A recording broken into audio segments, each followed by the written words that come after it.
Hi, my name is Michael Smith for Nevada Trails. Tonight I have Dennis Oliver, who is a spokesman for the Tahoe Regional Planning Agency, and he's here to basically teach us about Lake Tahoe and what's happening, and thank you for joining us. You're welcome. Thanks for having me. You're welcome. I moved it to this South Lake Tahoe about 5 years ago, and one of the things I was doing when I first moved here was I was involved with hospice. And one of my first clients was a 95-year-old native Cherokee Indian, and he told me a story where in maybe 1920s he made a trip up here from Southern California, and he couldn't believe how beautiful the lake was, and he went to the shore and cupped the water to see how if it would stay blue in his hands.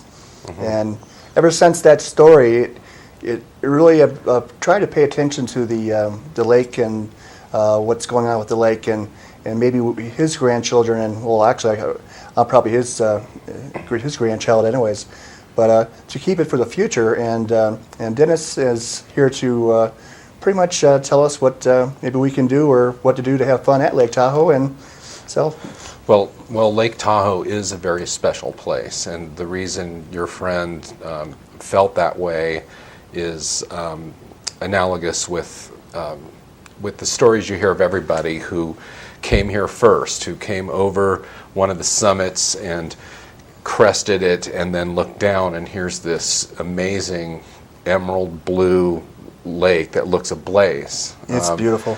And I remember the first time I saw it. Mark Twain wrote eloquently about the first time he saw this wonderful place. His eyes gazed upon it. John Fremont, who was the discoverer of Lake Tahoe, meaning the first European to land here, wrote about it. Mm-hmm. But it is a sacred place for the indigenous people of this region, the Washoe tribe in particular, and it still remains a sacred place. And to the extent that I think the Washoe culture, that there really is, while the Washoe people have this long thread going way back into the way back in history, with religious overtones with regard to the lake, people, new settlers also know it's a special place, mm-hmm. even if they don't cognizate it completely.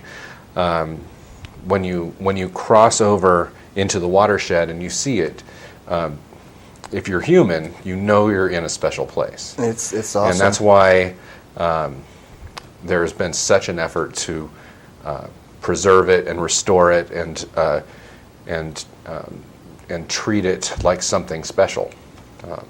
Well, I have a lot of friends that are Washoe tribe members, and they still have sacred ceremonies. Yes. And so it's to me, was working for a while at the boathouse, and there's some areas that used to be Indian grounds. So I kind of feel, well, but they tell me how special those were in the old days, and but you kind of makes you feel like it's a part of our history, and with the explorers, and I've done some history shows and how the lumber was transported across the lake, and they had giant flumes going down to help the Virginia City get built, so Tahoe has done a lot for history for the area, the region too. It has. Some of the reason that there are the reason we exist, the reason the TRPA was created in 1969 was because by that stage many incarnations of how to use this basin and how the lake was sort of and how people sort of behaved around the lake, the land use, they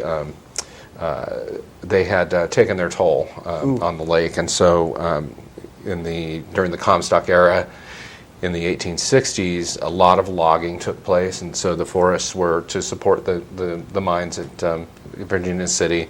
Many of the trees removed. A virtual clear cut of the basin took place, and the lake suffered, but the forest grew back, not quite the way it was before.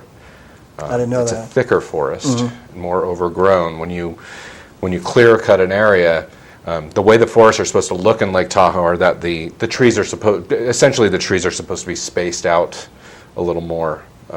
It's supposed to be a sparse forest as opposed to one where you have very thick trees. And that's just and that's from just the way it grew back from being clear cut. The lake did heal itself. Clarity, when you get rid of the vegetation, what ends up happening, the Tahoe Basin's like a big bowl, okay? And so when the snow and the rain come in and it starts to melt, the water will pick up whatever is sitting on top, and the streams and rivers will carry sediment and fine particles into the lake, and which is known for its remarkable clarity. Oh, yes. And the more junk you have going into the lake, the less you can see down from the surface. The less clear the water is. The reason it's blue is that it's clear. Oh, yeah. Right. The water's not blue. You're just seeing a reflection of the sky. Of the light. Because it's clear water. And so anyway, after the clear cutting, the lake, because there was a lot of sediment loading, the clarity in the lake declined, but it healed itself because there was no one here. The forest grew back, and over the years, by the 1920s, you had a pristine lake again. Excellent. But urbanization started to happen here. People started to come up for resort activities. Many lodges and ski lodges, and just people wanted to be in the mountains. And so it started to become a place for people from San Francisco to come play in the mountains and that sort of thing. Well, the Bay Area definitely has a big influence here. Right. Yeah. But what really took off was when the Winter Olympics were held in Tahoe in the early 1960s, and you saw just an interest in this area as not only a resort area but also ultimately gaming. You just saw a lot of growth all at once. So is that when all the skiing became a major sport in the area? Skiing and gaming and homes and a lot of motels, a lot of lodging. Back then, when you built something, you just said, okay, I need, I'm exaggerating here, but you said, okay, here's my piece of land and I want to build a motel, so here's my little strip building and I need a parking lot, so I'm just going to pave over this whole thing. And some of that area, some of that land that got paved over is land that serves a functional purpose for the lake.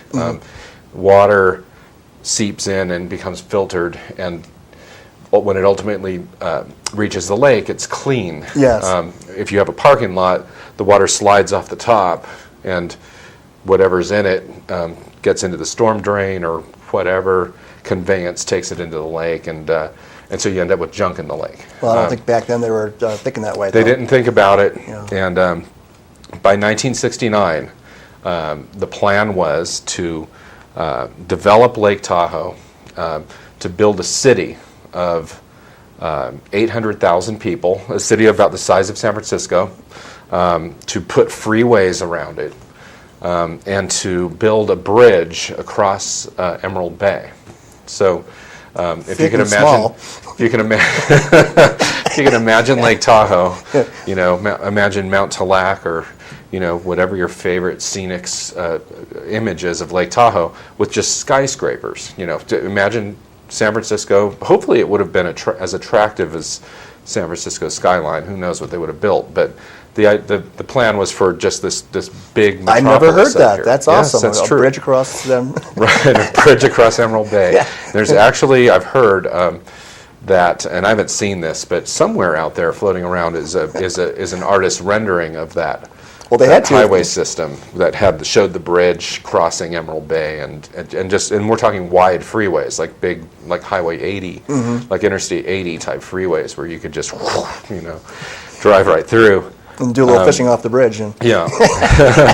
And so, in any case, in 1969, the governors of California and Nevada and the state legislatures, they said, let's look. They took a look at what was happening at Lake Tahoe, and they said, you know what, this is wrong, and they created the TRPA. Mm-hmm. It was a compact that drafted by both states, and then ultimately ratified by Congress and signed into law by President Nixon.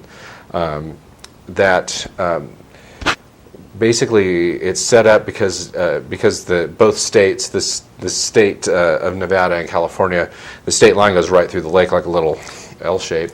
So you have to communicate to two states. Right, we have two states. You have to communicate to what, 4 counties? Well, there's the 4 counties, and then the Carson City County, and then there's and then there's South Lake Tahoe.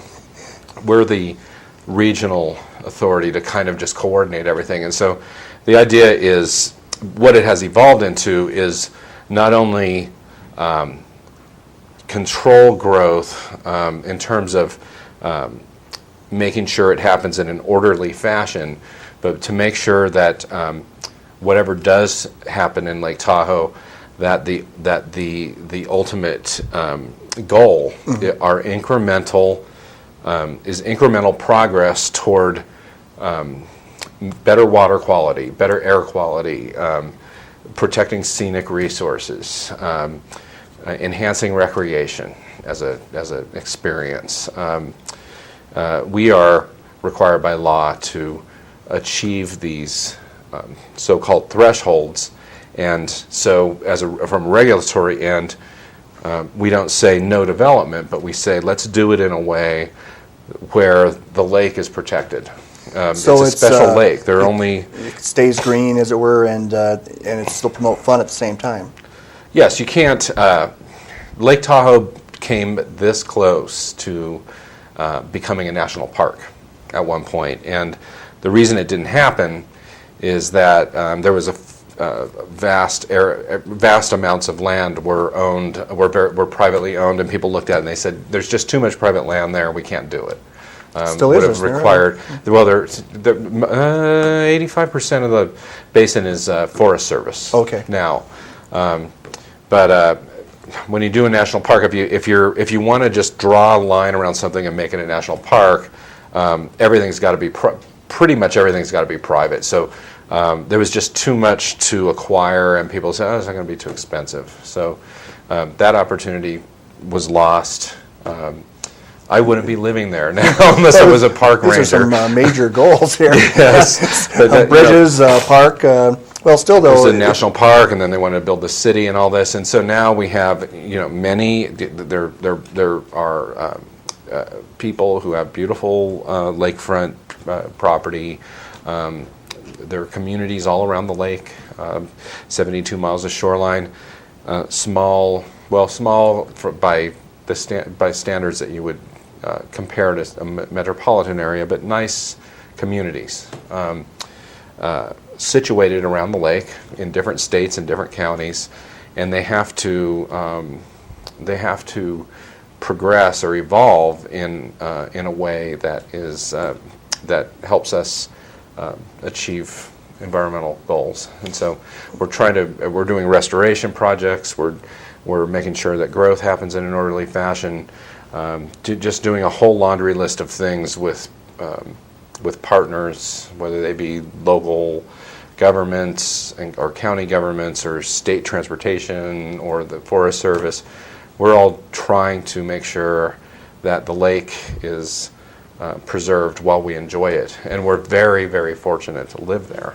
Well, I've met some of your board members, and you have some extremely sharp people, and your staff is unbelievable. I mean, the young people on your staff are probably the most brilliant minds I've met in many, many years. So we're very lucky that these people are doing what they're doing, and I think the reputation of the TRPA is going to be so positive that we'll be a shining star among the whole country of how to do things. We have not been without controversy in what we do, because in a nutshell, we're regulating what you can do on on private land and public land. Well, it's not very popular, and- but if you're seeing measurable results with older properties, and for example, my old property in South Lake Tahoe had a terrible drainage problem, and there's a lot of people that also, just besides the physical problem with the property, education. Yeah.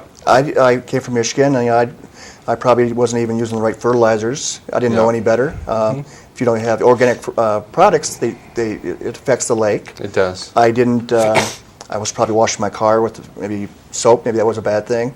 So a lot of it, to me, is just simple, basic education for people. Because this is a very lot of tourists come here. Yeah.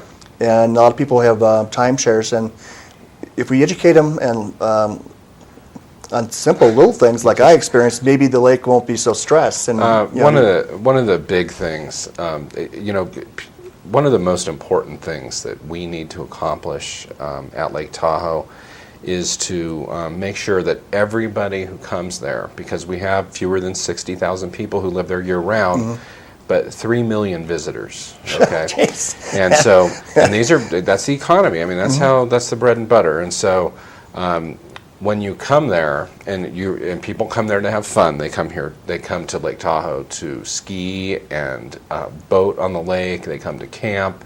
They come for gaming. There are casinos. Just any number of activities. They're coming to have fun, but they need to, when they come over that summit, have that same feeling that that anybody who comes over that summit has, where, wow, I'm in a special place now. It's the lake. Well, that view is almost dangerous because it is. It's like when you go to Yosemite and you're entering on the Highway 41, and you come through that tunnel, and all of a sudden there's the granite walls, and you're just like, whew, no matter how many times you do that, it takes your breath away, and I've had to pull over to the side of the road just to, so I'm not like this driving. I have my secret spots where I go to watch the lake, and when you first move here, I don't know anybody who hasn't driven around the lake. Yeah, you need to do that. And you need to, what else is important is go out onto it. Get a kayak, or if it's summertime, the water's really cold, but if it's summertime, just go get in the lake. Kayak on top of it, whatever you have to do. But I think getting up close to it and touching it is important. I have a secret beach spot where I go, and I have the whole lake to myself, and it's pure heaven because there's a lot of wildlife, and and there's some good parks to go to be by the water. It's a wonderful thing to experience. Also, when I first moved here, was some of the casino yacht trips where you go out for 2 hours and just do a quick kind of and also going out deep, doing some fishing. Another thing I enjoyed was I don't know if this is the right, what's the cloud, the parachute behind the boat called? Oh, parasailing. Parasailing. Well, I did parasailing, and you get up there, and it's like, this is really beautiful. Yeah. And I told the captain when I got down at it, I thought I saw some big fish, and he said, I don't think you did, because you're pretty far out there. Yeah. But the view was, you can't describe it. The next time I'm going to try to take my camcorder up with me. Right. Yeah, right. So what do you recommend you should do when you get to Lake Tahoe? Well, the Lake Tahoe is, if you're going to go there as a visitor, number one is, in my mind, as I just said, is take some time to get up to the lake and touch it. I agree. Without spilling anything in it, or or anything like that. You just want to, because if you touch it, you'll appreciate it more. And then all of the time, anywhere you are, you're in a watershed. And so the activities you engage in, whether you're driving an automobile, anything you do everything's going to run downhill into the lake. So you just want to, a friend of mine, who, and this is eloquent, it's like taking your shoes off when you walk into a temple or a sacred place. Just be aware you're in a special place and tread a little differently. And then I was at this outdoor picnic where the Tahoe Shakespeare Festival is. Yes, and at Sand Harbor. At Sand Harbor, and we had a brain injury group that was there, and they were all disabled, and we brought the people down into kayaks, and we had people who were working with the disabled, and you could just see them come alive. You know, they had to be carried down. A lot of people were in wheelchairs, but it was just, it felt like they just brought life back into them, and it was a happy experience, and it was so darn beautiful. Lake Tahoe is an energy center, and so anybody who needs to press that reset button, whether they're just to clear your head, or if you're sick and you want to heal, it's an energy center, and if you tap into it, that's what will happen, and that's what was happening. That's why I can't leave here, huh? Yeah. I knew there was some reason. And we want to be able to share it with people without trampling it to death. It's possible to love something to death, and that's what almost happened to Yosemite. Oh, wow. And this could happen in Lake Tahoe too, unless everybody is just cognizant that you're in a special place, and so there are things you don't do. Yeah. There's certain to. And we're trying to preserve it and restore the clarity. Well, I still like going to the fireworks every year and things like that too, though. That's 4th of July. Come on down. A lot of people. 4th of July is that's one of our big weekends, and to be honest, it's full to capacity. It's as many people as you can possibly have there. Whereas right now, we're between the ski season and the boating season, and the weather's beautiful, and there aren't that many people in Tahoe right now. So it's actually the best time to come. Yeah, it's a good time. In between this, when the summer kind of starts to end and before the snow, it's a nice little lull. It's not good for business, so that you need for the season. But when you're between the snow and the boating, or between the boating and the snow, it's fairly light. It's actually when I like to go to the beaches, because it's yes, and I've seen. I go in the morning. There's no wind till about 2. Yeah. And then you have the place to yourself. And I have like I said, secret beaches, and it's wonderful. You're out there with the geese in the morning. At sunrise is my favorite. Yes. And if you go to one of my spots is the by Camp Burgesson is the boathouse, and they have like a little pier there, and you just look under Valhalla, and in your computer, I think they have a website, and you get directions, and you just walk back there, and you have all of nature to yourself, and you can walk to the beach, and then you can get on the little piers, and it's just a great place to just bring in the sunrise. Right. And I used to tell people I saw Tahoe Tassie or whatever, Tess there or Tessie. something. It's Tessie. Tessie. But that's where she'd be if you found one, because it's so beautiful. And there are animals in there. You wonder if they're muskrat or that kind of have a little wave to them. So who knows? You mean in the lake? The lake, big fish. The lake is 1,692 feet deep. Okay, and who knows what's at the bottom? Well, I don't know, but I know lots of things living down there. I caught some on my fishing trip. I caught some nice brown trout. Yeah. And so that was getting out there, and but I recommend the morning hours especially, because the wind to me comes up about 2, and that's when it's a little bit brisker to if you're getting married, you might want to go a little earlier, because I've seen some weddings on the outdoor weddings at 3 or 4. It was a little bit tough on the bride and groom, and a lot of people get married at Valhalla, and that's a beautiful old structure, and as far as the other parts of the year I recommend is the Winterfest here.